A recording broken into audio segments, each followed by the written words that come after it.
string of US military aircraft crashes in 2018 continues deadly trend.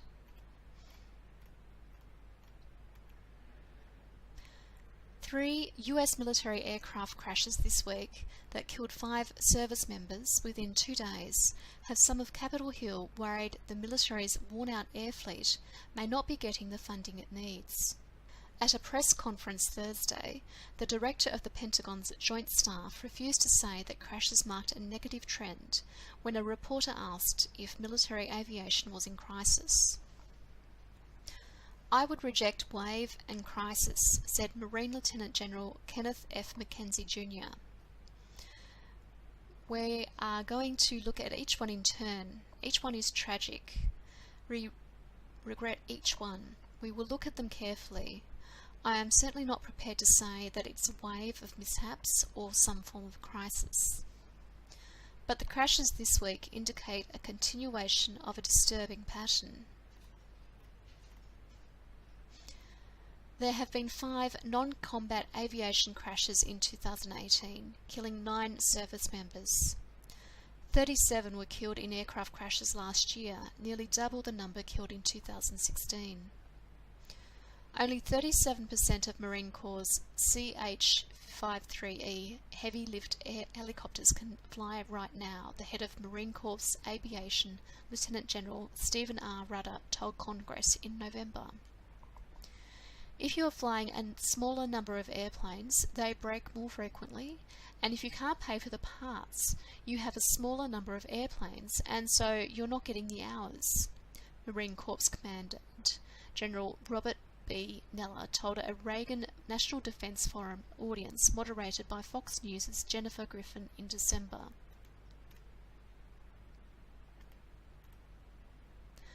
"Last year in aviation we had a horrible safety year, probably the worst in 10 years, Neller added.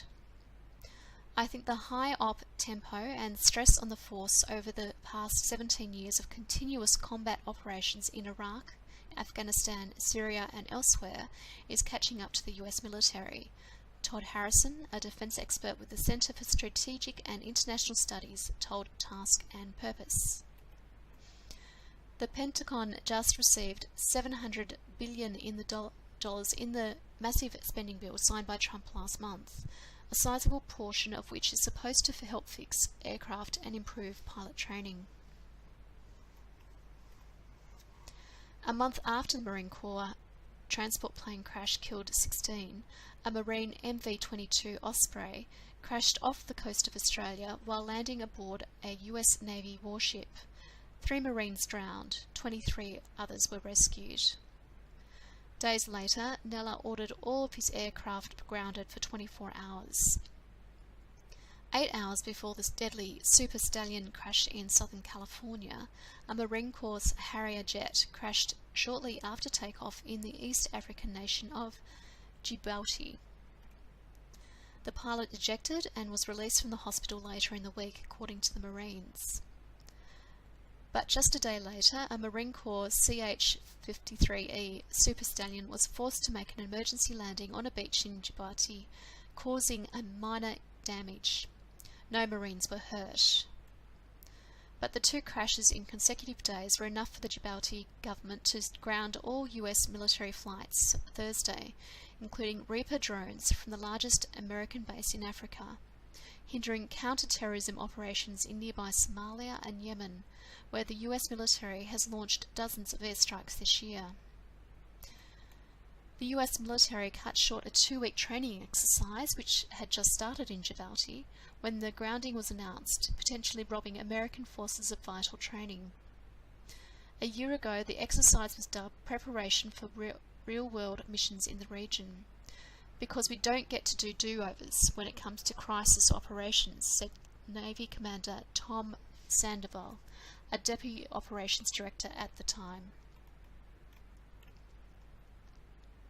House Armed Services Chairman Mac Thornberry, representative of Texas, warned the White House in an interview earlier this week not to rob the military's readiness money to fund the National Guard at the border. When George W. Bush sent 6,000 troops to the border, it cost $415 million. money that was stripped from the Air Force and Navy's operations and maintenance (O&M) budgets. When President Barack Obama did the same thing in 2010, sending 1,200 Guard troops to the border, it cost roughly $160 million. The Pentagon's top spokeswoman assured reporters that Defense Secretary Jim Mattis has not ignored the readiness problems of his forces. Border security is national security. We are leaning forward to support the President and his intent and his goal, said Chief Pentagon spokesman Dana W. White about Trump's move, but readiness remains our top priority. But when asked by a reporter if the Pentagon would rule out stripping critical operations and maintenance dollars to fund the National Guard deployment to the border, the Pentagon was mum. We haven't made those determinations, White said. A new support cell to coordinate Defense Department and Department of Homeland Security efforts would examine the issue, White said.